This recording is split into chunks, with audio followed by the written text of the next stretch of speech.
സാഗരമധ്യത്തിൽ പെട്ടു ഞാനുഴലുമ്പോൾ, ദുഃഖത്തിൻ സാഗരമധ്യത്തിൽ പെട്ടു ഞാനുഴലുമ്പോൾ, നൗകയുമായി നാഥ വന്നിടണേ, ഒരു കര നീ എത്തിച്ചിടണമേ.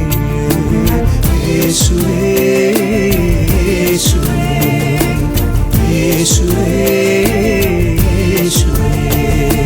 പരിശുദ്ധ പരമദിവ്യകാരുണ്യനാഥനായ ഈശോയ്ക്ക് ആരാധനയും സ്തുതിയും പുകഴ്ചയും ഉണ്ടായിരിക്കട്ടെ. നിത്യസ്തുതിക്ക് യോഗ്യനായ പരിശുദ്ധ പരമദിവ്യകാരുണ്യനാഥനായ ഈശോയ്ക്ക് ആരാധനയും സ്തുതിയും പുകഴ്ചയും ഉണ്ടായിരിക്കട്ടെ.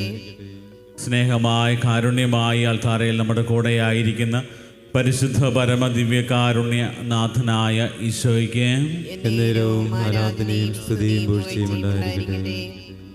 ഈ അൾത്താരയിൽ നമ്മുടെ കൂടെ സ്നേഹമായി കാരുണ്യമായി നമ്മുടെ കൂടെയായിരിക്കുന്ന നല്ല തമ്പുരാനെ നമുക്ക് ആരാധിക്കാം. ഈ കരുണയുടെ തിരുവണിക്കൂറിൽ കർത്താവിൻ്റെ കാരുണ്യം ലോകമെമ്പാടുമുള്ള സകലരിലേക്കും ഒഴുകുന്ന സമയമാണ്. 3 മണി സമയം. കാൽവരിയുടെ വിരിമാറിൽ ഈശോ നമുക്ക് വേണ്ടി ജീവൻ അർപ്പിച്ച് മനുഷ്യവംശത്തെ വീണ്ടെടുത്ത ഈ ഒരു കൃപയുടെ സമയം, ഈ ഒരു നിമിഷം ദൈവത്തിൻ്റെ കരുണ മനുഷ്യവംശത്തിലേക്ക് ചൊരിയുന്ന സമയമാണ്. ആ ഒരു വലിയ ബോധ്യത്തോടെ ദൈവത്തിൽ പൂർണ്ണമായ ആശ്രയം വെച്ചുകൊണ്ട് കർത്താവെ ഞങ്ങൾ അങ്ങിൽ ശരണപ്പെടുന്നു എന്നുള്ള പ്രാർത്ഥനയോടെ നമുക്കും ഒരുമിച്ച് പ്രാർത്ഥിക്കാം. ഈശോയുടെ തിരുഹൃദയത്തിൽ നിന്ന് ഞങ്ങൾക്ക് കാരുണ്യ സ്രോതസ്സായി ഒഴുകിയിറങ്ങിയ തിരുരക്തമേ, തിരുജലമേ, ഞങ്ങൾ അങ്ങയിൽ ശരണപ്പെടുന്നു. ഈശോയുടെ തിരുഹൃദയത്തിൽ നിന്ന് ഞങ്ങൾക്ക് കാരുണ്യ സ്രോതസ്സായി ഒഴുകിയിറങ്ങിയ തിരുരക്തമേ, തിരുജലമേ, ഞങ്ങൾ അങ്ങയിൽ ശരണപ്പെടുന്നു. ഈശോയുടെ തിരുഹൃദയത്തിൽ നിന്ന് ഞങ്ങൾക്ക് കാരുണ്യ സ്രോതസ്സായി ഒഴുകിയിറങ്ങിയ തിരുരക്തമേ, തിരുജലമേ, ഞങ്ങൾ അങ്ങയിൽ ശരണപ്പെടുന്നു. ദൈവസന്നിധിയിൽ ദൈവം നമ്മുടെ ജീവിതത്തിലേക്ക് നൽകിയ എല്ലാ അനുഗ്രഹങ്ങളെയും ഓർത്ത് നന്ദി പറഞ്ഞുകൊണ്ട് കർത്താവിൻ്റെ കാരുണ്യത്തെക്കുറിച്ച് നമുക്ക് ധ്യാനിക്കാം. റോമാക്കാർക്ക് എഴുതിയ ലേഖനം 2-ാം അധ്യായം 4-ാമത്തെ തിരുവചനത്തിൽ വളരെ വ്യക്തമായിട്ടും പറഞ്ഞു തരുന്ന ഒരു പ്രധാനപ്പെട്ട കാര്യം, ദൈവം മനുഷ്യവംശത്തോട് ഇത്രമാത്രം കരുണ കാണിക്കുന്നതിൻ്റെ പരമമായ ലക്ഷ്യം എന്താണ് എന്നുള്ളതാണ്. എന്തുകൊണ്ടാണ് ഇത്രമാത്രം സ്നേഹത്തോടെ കരുതലോടെ ദൈവം നമ്മോട് കരുണ കാണിക്കുന്നത്? ഈ കരുണ കാണിക്കുന്നതിൻ്റെ പിന്നിലെ ദൈവത്തിൻ്റെ മനസ്സെന്താണ്, ആഗ്രഹം എന്താണ് എന്നുള്ളതാണ് കൃത്യമായും റോമാക്കാർക്ക് ലേഖനം 2-ാം അധ്യായം 4-ാമത്തെ തിരുവചനം പറയുന്നത്. അതോ അവിടുത്തെ നിസ്സീമമായ കരുണയും സഹിഷ്ണുതയും ക്ഷമയും നീ നിസ്സാരമാക്കുകയാണോ ചെയ്യുന്നത്? നിന്നെ അനുതാപത്തിലേക്ക് നയിക്കാനാണ് ദൈവത്തിൻ്റെ കരുണയുടെ ലക്ഷ്യമെന്ന് നീ അറിയുന്നില്ലേ?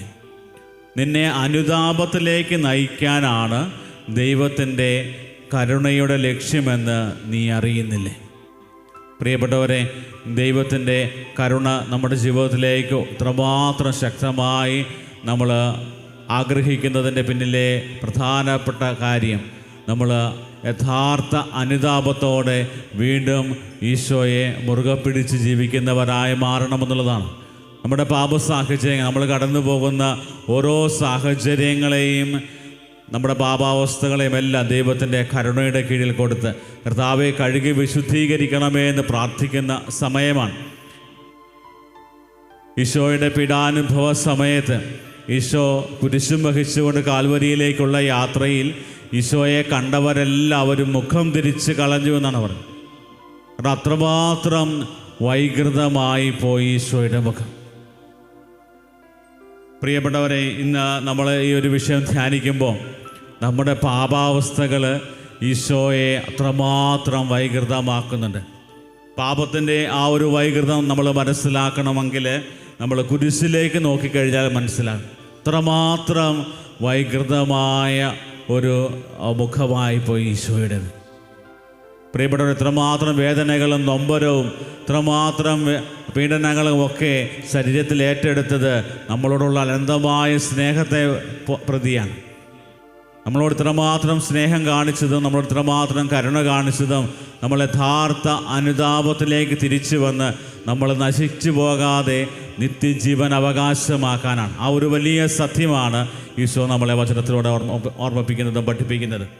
പ്രിയപ്പെട്ടവരെ, ഈശോയെക്കുറിച്ച് വചനത്തിൽ കൃത്യമായിട്ടും പറഞ്ഞിരിക്കുന്നത് പ്രകാരമാണ്. അവൻ ഷാരോനിലെ പനിനീർ പൂവ. ഓരോ കാര്യങ്ങളും ഉപമിച്ചുകൊണ്ട് ഈശോയെക്കുറിച്ച് പറഞ്ഞിരിക്കുന്നത്. അവൻ്റെ കണ്ണുകളിൽ ജ്വലനമുണ്ട്, 1000 സൂര്യ തേജസ് ഉള്ളവനാണ്. ഇതൊക്കെ ഈശോയെക്കുറിച്ചുള്ള ഒരു വലിയ വിശേഷണങ്ങൾ അല്ലെങ്കിൽ ഉപമകൾ പഴയ നിയമത്തിൽ നമ്മൾ കണ്ട കാര്യങ്ങളാണ്. പക്ഷേ പീഡാനുഭവ വേളയിൽ ഈശോയെ നോക്കി ഇവരെല്ലാം മുഖം തിരിച്ചു. കാരണം അത്രമാത്രമായിരുന്നു പാപത്തിൻ്റെ വൈകൃതം. അത് ഈശോയെ അത്രമാത്രം വിരൂപനാക്കി മാറ്റി. It has disfigured the Lord so much. പ്രിയപ്പെട്ടവരെ, പാപം നമ്മൾ അപ്രകാരം വൈകൃതമാക്കുമ്പോൾ വീണ്ടും ദൈവം നമ്മളോട് ആവശ്യപ്പെടുന്നത്, മകനെ മകളെ, നീ തിരിച്ചു വരിക, നീ തിരിച്ചു വന്ന് എൻ്റെ സ്നേഹത്തിലേക്ക് നീ കടന്നു വരിക. നിന്നെ സ്നേഹിക്കുന്ന നിൻ്റെ ദൈവമാണ് ഞാൻ. പ്രിയപ്പെട്ടവരെ, സുവിശേഷത്തിൽ, ലൂക്കാസ് സുവിശേഷത്തിൽ നമ്മൾ കാണുന്നൊരു കാര്യമാണ്. 100 ആടുകളുള്ള ഒരു ഇടയനെക്കുറിച്ച് ഈശോ പറയുന്നുണ്ട്. നല്ല ഇടയനാണ് ഞാൻ എന്ന് കൃത്യമായും ഈശോ പഠിപ്പിക്കുകയാണ്. 100 ഇടയനുണ്ടായിട്ടും അതിലൊന്ന് 100 ആടുകളുണ്ടായിരിക്കെ അതിലൊന്ന് നഷ്ടപ്പെട്ടു പോകുമ്പോൾ ആ നഷ്ടപ്പെട്ടു പോയതിനെ തേടി അലയുന്ന ആ ഒരു ഇടയൻ്റെ മനസ്സ്, അത് ഇടയൻ്റെ ആ ഒരു സ്നേഹവും കരുതലുമാണ്. ഒന്നുപോലും നഷ്ടപ്പെടാൻ പാടില്ല. നമ്മളൊക്കെ ആ സ്ഥാനത്താണെങ്കിൽ പറയുന്നു, 99 ഉണ്ടല്ലോ എന്നൊരു മനോഭാവം നമുക്കൊക്കെ ഉണ്ടാകും. പക്ഷേ ഈശോയുടെ മനോഭാവം അതല്ല. എനിക്ക് 100 വേണം, എനിക്ക് 100 വേണം. കാരണം അത്രമാത്രം ഞാൻ നിങ്ങളെ സ്നേഹിക്കുന്നു. അതുകൊണ്ടാണ് യെശയ്യാ പ്രവാചകൻ്റെ പുസ്തകം 54-ാം അധ്യായം 10-ാമത്തെ തിരുവചനം പറയുന്നു, നിന്നോട് കരുണയുള്ള കർത്താവ് അരുളി ചെയ്യുന്നു, മലകൾ അകന്നു പോയേക്കാം, കുന്നുകൾ മാറ്റപ്പെട്ടേക്കാം, എന്നാൽ എൻ്റെ അചഞ്ചലമായ സ്നേഹം നിന്നെ പിരിയുകയില്ല. നിന്നോട് കരുണയുള്ള കർത്താവ് അരുളി ചെയ്യുന്നു, മലകൾ അകന്നു പോയേക്കാം, കുന്നുകൾ മാറ്റപ്പെട്ടേക്കാം, എന്നാൽ എൻ്റെ അചഞ്ചലമായ സ്നേഹം നിന്നെ പിരിയുകയില്ല. പ്രിയപ്പെട്ടവരെ, ഇപ്രകാരം നമ്മളെ സ്നേഹത്തോടെ ചേർത്ത് പിടിക്കുന്നവനാണ്. ഈ ഒരു സ്നേഹത്തിൽ നിന്ന് നമ്മൾ പാപത്തിൻ്റെ അവസ്ഥയിൽ മാറിപ്പോകുമ്പോൾ എന്തുമാത്രം വേദനിക്കുന്ന ഈശോയാണ്, എന്തുമാത്രം നൊമ്പരപ്പെടുന്ന ഈശോയാണ്. അതുകൊണ്ടാണ് ആ ഒരു മനസ്സാണ് ഈശോയുടേത്. അതുകൊണ്ടാണ് ഈശോ 99 മരുഭൂമിയിൽ വിട്ടിട്ട് നഷ്ടപ്പെട്ടു പോയതിനെ തേടിയാണ്. കണ്ടുകിട്ടി കഴിയുമ്പോൾ ആ ഇടയനുണ്ടാകുന്നൊരു സന്തോഷമാണ് ദൈവത്തിൻ്റെ സന്തോഷം. പ്രിയപ്പെട്ടവരെ, അപ്രകാരം യഥാർത്ഥ അനുതാപത്തിലേക്ക് നയിക്കുവാൻ നമ്മളെ ഓരോരുത്തരെയും പാപത്തിൻ്റെ ആ വലിയ അടിമത്തത്തിൽ നിന്നും ആധിപത്യത്തിൽ നിന്നും അതുപോലെ തന്നെ അതിൻ്റെ അസ്വസ്ഥതകളിൽ നിന്നൊക്കെ വിടുവിച്ചുകൊണ്ട് നമ്മളെ നയിക്കുന്നത് ദൈവം തരുന്ന വലിയ സന്തോഷത്തിലേക്കാണ്. പ്രിയപ്പെട്ടവരെ, ഇന്ന് ഈ കരുണയുടെ തിരുമണിക്കൂറിൽ നമ്മൾ ധ്യാനിക്കുമ്പോൾ നമ്മൾ ചിന്തിക്കുന്ന കാര്യം, ദൈവം നമ്മളോട് കരുണ കാണിക്കുന്നത് നമ്മളെ അനുതാപത്തിലേക്ക് നയിക്കാനാണ്. അനുതപിച്ച് വരുന്ന പാപിയെ കൈ നീട്ടി സ്വീകരിക്കുന്ന ദൈവം, ആ ദൈവം ഇതാ ഈ അൾത്താരയിൽ ദിവ്യകാരുണ്യമായി സ്നേഹമായി നമ്മുടെ കൂടെയായിരിക്കുന്നു. നമ്മളെ മാടി വിളിക്കുന്ന കർത്താവ്. എന്തിനാണ്? കർത്താവിൻ്റെ സ്നേഹത്തിലേക്ക് നമ്മൾ തിരിച്ചു വരാൻ. പാപത്തിൻ്റെ അടിമത്തത്തിലും പാപത്തിൻ്റെ അവസ്ഥകളിലും അസ്വസ്ഥതകളിലും നമ്മൾ നീറി ജീവിക്കുന്നതിനേക്കാൾ ഉപരിയായി കർത്താവിൻ്റെ സ്നേഹത്തിലേക്ക് തിരിച്ചു നടക്കാം. പ്രിയപ്പെട്ടവരെ, ഈ ഒരു വലിയ ചിന്തയോടെ, വലിയ ബോധ്യത്തോടെ കർത്താവിൻ്റെ കാരുണ്യത്തിൽ പൂർണ്ണമായി നമുക്ക് അഭയം തേടാം. ദൈവത്തിൻ്റെ കാരുണ്യത്തിൽ ആശ്രയിക്കുമ്പോൾ നമ്മൾ ഏറ്റുപറയുന്ന കാര്യം, മറ്റാരിലും രക്ഷയില്ല യേശുവിലല്ലാതെ. മറ്റാരിലും രക്ഷയില്ല യേശുവിലല്ലാതെ.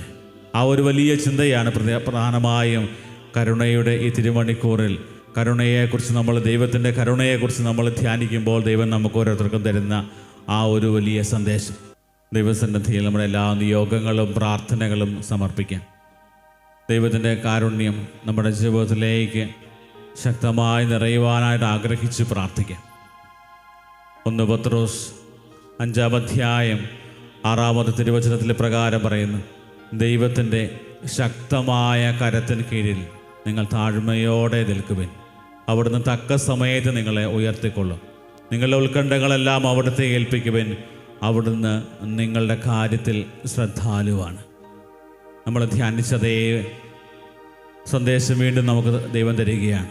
കാരണം നമ്മുടെയൊക്കെ ജീവിതത്തിൽ ഇത്രമാത്രം കരുതലോടെ ശ്രദ്ധയോടെ നമ്മളെ പരിപാലിക്കുന്ന ദൈവം നമ്മുടെ ജീവിതത്തിൻ്റെ സാഹചര്യങ്ങളിൽ തക്ക സമയത്ത് ഇടപെടും. നമ്മൾ ചെയ്യേണ്ടത് പ്രകാരം ദൈവത്തിൻ്റെ ആ വലിയ ശക്തമായ കരത്തിന് കീഴിൽ ഏറ്റവും എളിമയോടെ വിനയത്തോടെ നമ്മൾ എളിമയോടുകൂടി ആയിരിക്കാനായിട്ടുള്ള പരിശ്രമം നടത്തുക. ദൈവം നമ്മുടെ ജീവിതത്തിൽ ഇടപെടും. നമ്മുടെ ഉത്കണ്ഠകളെല്ലാം അവിടുത്തെ സമർപ്പിക്കും. നമ്മുടെ കുടുംബത്തെയും കുടുംബത്തിൻ്റെ ആവശ്യങ്ങളും ജീവിത പങ്കാളിയെയും മക്കളെയും മാതാപിതാക്കളെയും എല്ലാം ദൈവത്തിൻ്റെ വലിയ കാരുണ്യത്തിന് കീഴിൽ സമർപ്പിക്കും.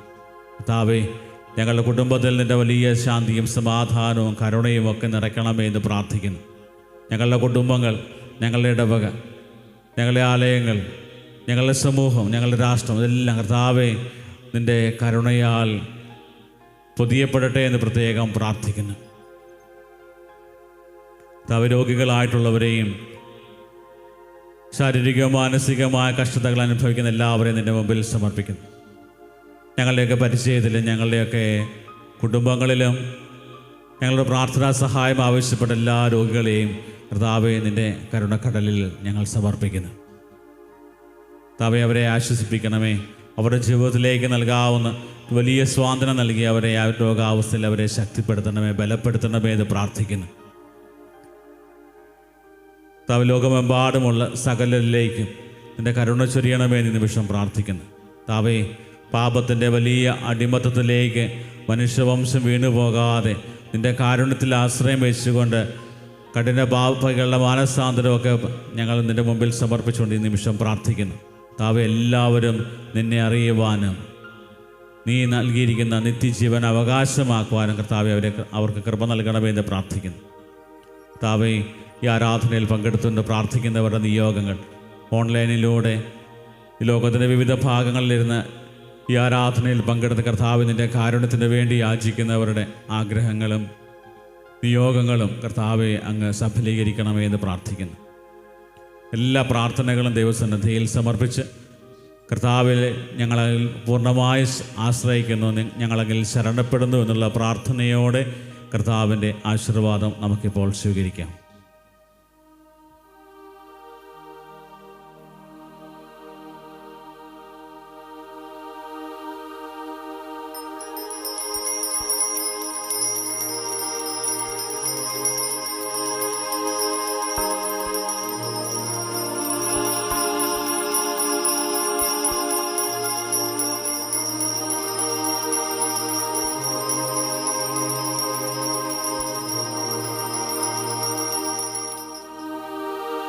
പരിശുദ്ധ പരമമാ ദിവ്യകാരുണ്യമേ, എന്നുമെന്നും അങ്ങേക്ക് ആരാധന.